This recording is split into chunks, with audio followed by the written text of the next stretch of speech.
In this episode, we speak with Melissa Solis, CEO of Inbenta, an AI customer experience platform used by more than 1,000 companies worldwide.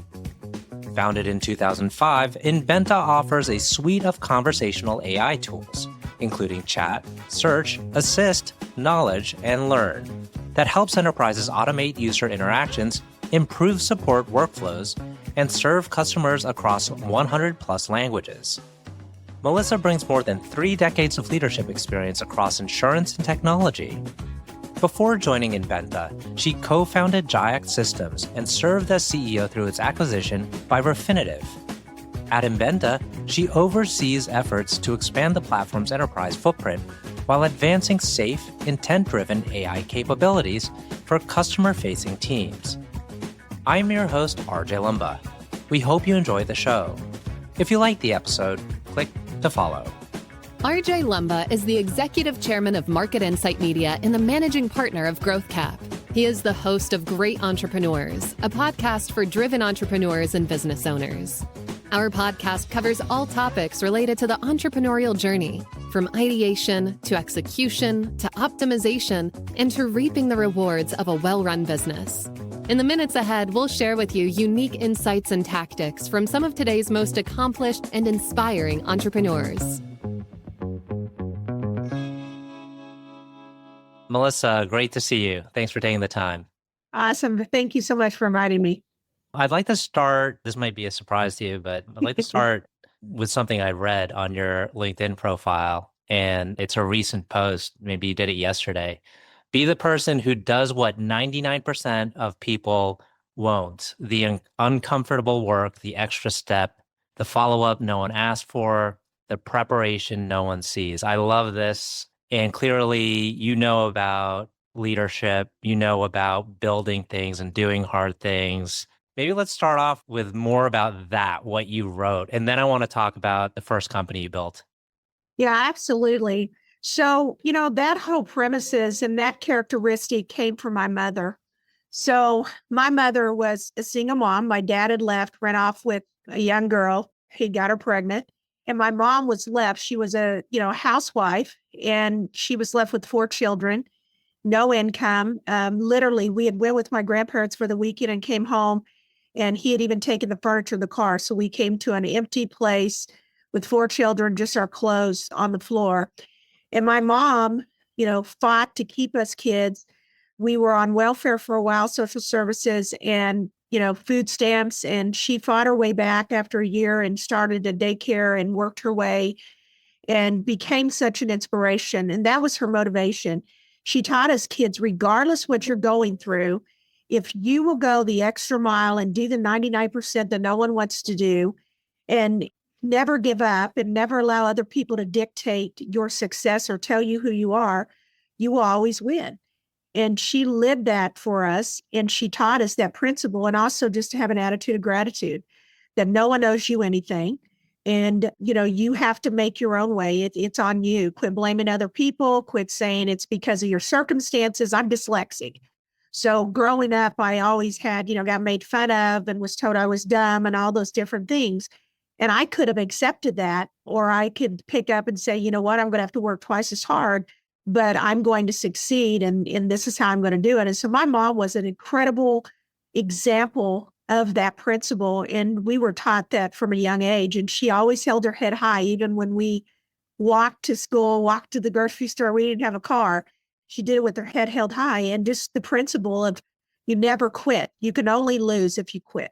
You start a company in the early 2000s, I believe it was 2004. It goes on to get pretty big and eventually get sold to a publicly traded company. Tell us about that journey.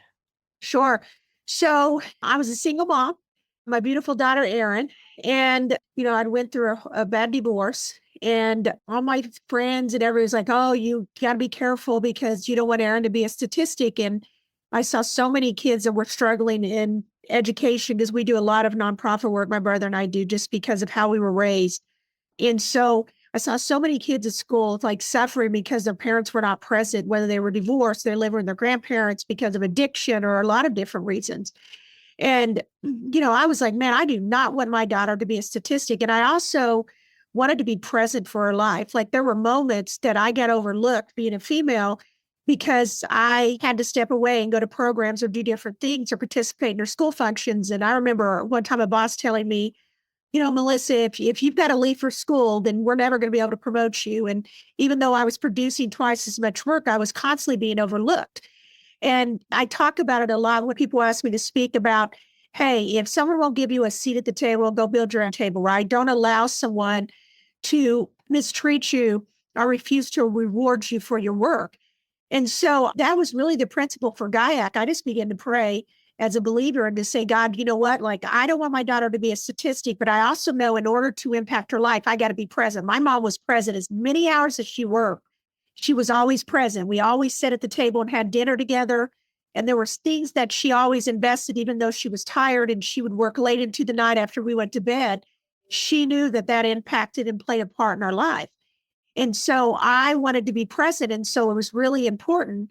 And so when the idea came up of GIACT, I went to Merlin and said, hey, I got this idea.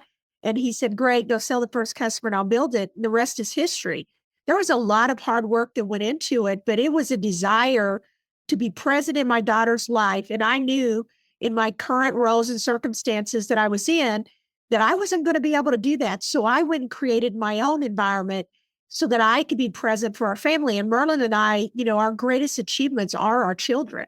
Mm-hmm. And now they are having their own children and they're beautiful and they're raising amazing children. And so I think that sometimes we forget as executives that our number one thing we should focus on is not the business sometimes, but it's about keeping our priorities straight. And when you keep your life in the right priorities and you put things in the right priorities, it drives success. It's when you get out of bounds and you quit focusing on the things that are most important, that's when your career suffers.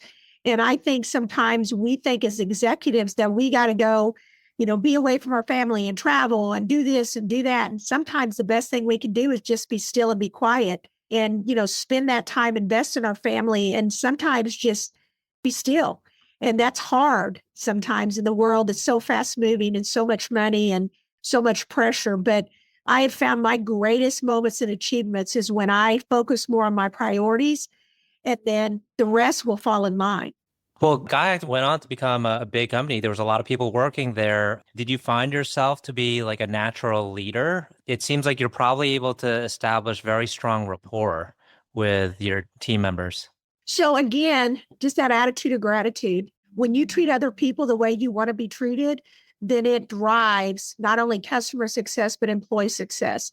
And, someone asked me the other day, being a female CEO, what I think about DEI and some of the things that are rolling right now in the environment and the industry. And to me, it's not driving the outcome that people want. I don't believe that you can have any law that's going to force people to treat people right. It's a hard issue. And the one thing I will tell you, if you want to know the truth, I think it's actually driven more diversity because more people are angry because they're forced to do things that they're already making the right decisions anyway. It feels like they're being punished. And there is groups of people that are completely overlooked that now are just being left out completely. My husband is Hispanic, and I have great friends that are from many different cultures, and some of them are just getting completely overlooked and left out in this whole world that we're in right now.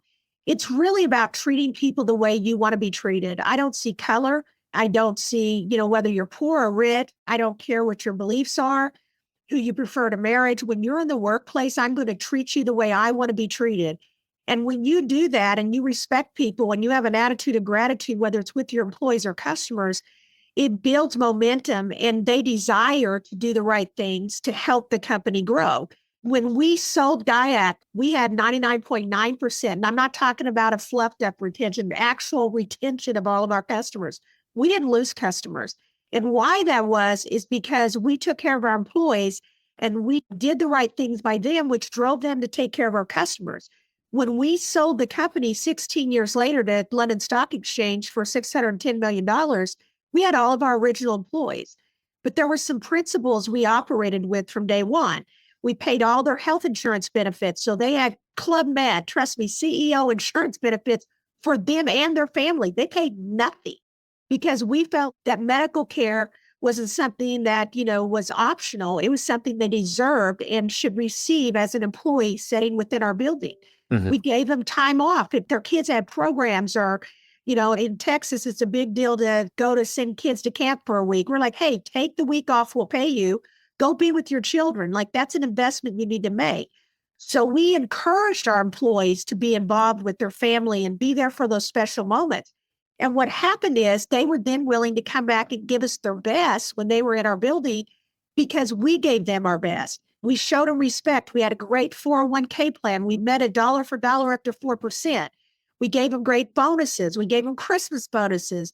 We celebrated moments that happened throughout the company, and it just bred an environment of driving people to excellence. And, some of the greatest people in our building that helped us sell that company for a monumental amount when we started with $300 had never been a leader before. In fact, they just came out of college. But I think, GIACT just really raised up some exceptional people through that process. And it was driven off the principle of don't expect anything. You owe those people your life. When they walk through the door, they give you everything they've got. In return, you show them gratitude and you reward them for their effort. And, that's why GIACT was such an amazing story because it was built off of that principle. Mm-hmm. And it worked fabulously. I'm wondering if you also were very good at identifying the right people to bring into the company that you thought would fit the culture. Listen, I think there's a lot to be said for that, but I think there's greatness in everyone. It's about desire. Do you want to do a good job? Myself being dyslexic, I was underestimated a lot. In fact, I remember in kindergarten, I'll never forget, my mom was crying driving home. I had a teacher one time tell my mom I was retarded. And of course, she said that now you'd be in big trouble. But I remember my mom crying, driving, like, oh, why is she retarded? I don't understand this, and going home and my great aunt coming over, who was a principal at an international school. And she tested me and she goes, Geraldine, she's not retarded. She's dyslexic. And so she taught her how she needed to teach me and how I needed to learn. And I made straight A's in school and was an exceptional student, but I had to learn in a different way than most people. Now, listen, you need people who are going to come in and have that same drive and effort, but everyone has greatness in them. It's about, are they willing to, or do they want it? And if they don't want it, you need to run. They're not the right person that's going to be in your building. And also understanding what people are good at. Sometimes we tend to try to move people to leadership when that's not even what they want to do. Maybe that's not their talent. And so understand what their capabilities is and then feed into that and drive them towards success and give them opportunities. But I remember there was a gentleman that worked in our development of Salesforce, and we were a huge Salesforce house. And one day I went to him and sat down and said, hey, there's this leadership position. He said, you know what? No, I'm not interested. I love what I'm doing. And I want to be the best I can be, but right here. And he explained why. And I thought, wow, that is so amazing that he knew who he was so much that he could say, thank you, but no, thank you. And I think, part of being a good leader is understanding people's strengths and weaknesses and then playing into them and continue to allow them to grow within that environment, but also not trying to push them to levels that they don't even want to be or they're not able, because that's when you have failure, right? Because you put them somewhere where they shouldn't be. It's always a balance, but I think we were always looking for people who wanted to move up, who wanted to do more. And it's that drive. If you want something, you can go do it. You'll figure it out. And, it's just like as a little baby, an infant. When an infant decides it wants to cross somewhere to get something, it figures out how to move. Mm-hmm. It's the same thing with employees. It's a desire. If you hire someone that doesn't have that drive and desire, you can't motivate them. You can't force them to do anything. Mm-hmm. Let's move into Inbenta. How did you get involved with the company? I think you were an investor first. Yes. So actually, after I left LSEG, I retired, and I like to say I came my husband's full-time CEO, and he decided he didn't need one. I'll never forget. He woke up one morning and he rolled over. My husband's an engineer, very quiet. He's the kindest, most loving husband ever. And he rolled over, and I'll never forget, he had this little grin on his face. He goes, hey, you are not my CEO. I remember I still laugh to this day, and I just started laughing. I go, what? He said, I love you, but I don't need you to calendar my life for me. Like, I'm doing great without it. He's like, honey, I think you got a lot of energy. Maybe you should go look and do something. So I had a lot of PEs and investment companies come and ask me to help them look at companies or do things. So I started looking at industries and AI, obviously ChatGPT had not, come into the field yet. So I started seeing huge gaps because all these companies were trying to roll out, and move into the digital world, but they were failing. I mean, customers weren't happy. And I was like, wow, if someone can figure out, because none of them are profitable, they're all burning money. And I was like, wow, whoever can come in here and figure out how to develop a system that really can understand what customers want and solve needs and then do it so a company can be profitable, they're going to win this game. And so we found Inbenta. And so myself, Merlin, my brother, who was the co-founder of GIACT and Tritium, bought Inbenta. Mm-hmm. We own the company and I took over. Then Merlin joined a year later as our CTO. But, we've been on a 2.5-year journey on helping modernize the platform and really doing what we set out. Of course, ChatGPT came into play 3 months after we bought it, but this has been a great journey, but that's what we've done. We've completely modernized the platform. In fact, we just won an award for it. We just rolled it out. It's Encore.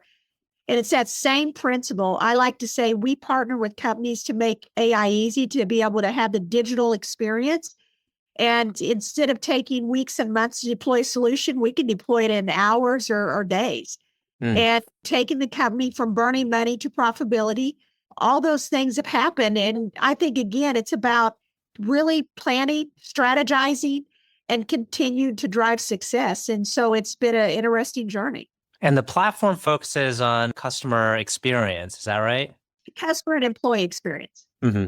And you're selling it like across industries? Absolutely. So our primary focus is really financial services and government, healthcare, and retail. But we have customers across many different verticals because the product works, is so effective. We have, transportation like airlines and car manufacturing companies. We have a lot of different verticals that we haven't focused on, but because of the success that we've had, it's driven the need for that. And so, but our primary focuses are in those 4 verticals. And which feature is it that's usually the catalyst for a company buying your platform? That's a really good question. I'll tell you, it's changed since we took over the company. One of the things that I hear, and I go to trade shows, Gartner, Forrester, TSI, it doesn't matter where, the reason why most of these companies have not been successful is knowledge. They've started out in, their knowledge is siloed all over the place. It's in manuals, it's in people's heads. I know that sounds crazy, but I can't tell you how many companies come and say, we're getting ready to lose 60 engineers and half their information is not written down. We're in trouble. And so we've actually given them the capability to be able to record and then feed that into a knowledge base, right? So there's a lot of places where data is. Also companies, they'll go out and buy other companies or they have different departments and it's all over the place. It's in different data warehouses. And so helping companies bring that together, orchestrate it, tag it, do all the things that's important is really critical. The problem is a lot of these, what I would call original companies, and we've been around for 16 plus years, so we're one of them. But a lot of these older companies, they just did not focus on that. And so these companies that have failed, that have rolled out solutions, it doesn't work accurately. You get wrong answers and it doesn't understand like what you're asking. A good example of that is American Airlines. I don't know if you fly American, but I like to say every time I try to use their chatbot, I learn a few new cuss words. It is absolutely ridiculous. The other day I asked it, how do you rebook a award ticket? And it was telling me how to take a dog on an airline. So they don't even understand what you're asking, which is such a prime example. That's why this has failed. And so we like to say that conversational AI doesn't work anymore. It's a new conversation that has to happen. And that's what we're focusing on at Encore is, being able to not only get the data right and accessible, but also then being able to understand what that customer is asking and having a conversation in a way that people want to communicate, whether it's voice or whether it's text, whether it's done through a search, meeting that customer where they want to be met and what channel they want to be met on and being able to drive that success. And so everything we have done is, again, promoting that human-like interaction and ease so that the customer feels cared for, whether it's an employee or an actual customer. Was your prior company, was it also kind of tech focused? And so this transition was a fairly smooth transition? Yeah, absolutely. So we've been doing machine learning for 15 plus years in the fraud and risk space. So this is really an extension. And so when people, I kind of get tickled around, they're like, oh, AI's been around. I'm like, no, AI's been around for a long time. And so people like to think it's only been around, since ChatGPT came to the market. But, AI's been around for a long time. So even though it is not in the fraud and risk space, it's really an extension of what we were already doing. Is solving customers' problems, making the transaction easy, making fraud and risk easy, taking all the friction out. So that way businesses can make decisions on a transaction in real time so that they wouldn't lose a customer or turn good business away, because there's billions of dollars that was being lost every year based on friction that was being caused by fraud and risk. And so that's how GIACT really became the company it was, is because we took that friction away. And so taking that same concept and all the things we learned through machine learning and AI through all those years and really just applying it to a new industry. Of course, there's new things you got to learn. But again, it's them same principles that really apply in this industry also. Excellent. We're coming up on time. I have two final questions. One is, and I think I know the answer to this, but can you tell us about a person who's had a profound influence on you? Absolutely. My mom, I think without a shadow of a doubt. Like, I still to this day, I remember one time when she had worked a 14-hour shift, and I was walking, my brother and I, Merlin, was walking home with her, and she was walking across to our house, and she was walking on the sides of her feet because her feet hurt so bad. And I remember saying to her, Mom, why do you do it? And she said, Melissa, I'm grateful. She called me Lisa Ann, actually. Lisa Ann, I'm grateful that I have the means to provide for you so that we have a house to live in. She never said negative stuff. And I remember even being a child being angry and because of the treatment she received, and she always was grateful. And those moments impact me when I want to give up or things are difficult. I remember that moment to this day because it drives me to say, this woman in circumstances that were most people would not want to be in, she held her head high and she never stopped. Amazing. Last question. Can you tell us about a charity, cause, or other endeavor that you're passionate about? Anything with children and students, I'm all in, but there's two. I would have a hard time just picking one. There's two in particular here in Dallas that I'm absolutely in love with. One is called Patrol Stories, and they basically go out into schools, in grade schools and junior high, and teach these kids what public servants really are for and how they are really great, incredible heroes that are there to support us and protect us and keep us safe. And they teach them safety and how not to do drugs and how character matters and how to treat their teachers. It's an amazing, amazing nonprofit. It's called Patrol Stories. And then another one that I really like is Unbreak Me, which is an organization here in Texas started. It's actually nationwide. And they go into schools and kids that have been sexually and physically and verbally abused, and they teach them how to overcome it, how to build character, how to have life skills, and how there is hope. They help them do job interviews. They help them with scholarships, get into college, and all the things that are necessary sometimes that are lost when kids are beat down and broken through all this sexual and mental and physical abuse, especially with these kids right now that are being trafficked because maybe they've been brought across the border, they're not legal, and they've been taken advantage of. There's such a huge need. And this ministry does such an amazing job in going into the public school district and giving these kids hope when they don't have hope. And so I would say both of those are incredible organizations that I do a lot of work with. Excellent. Well, Melissa, thank you so much for taking the time. It's been a true pleasure. Absolutely. Thank you for asking me.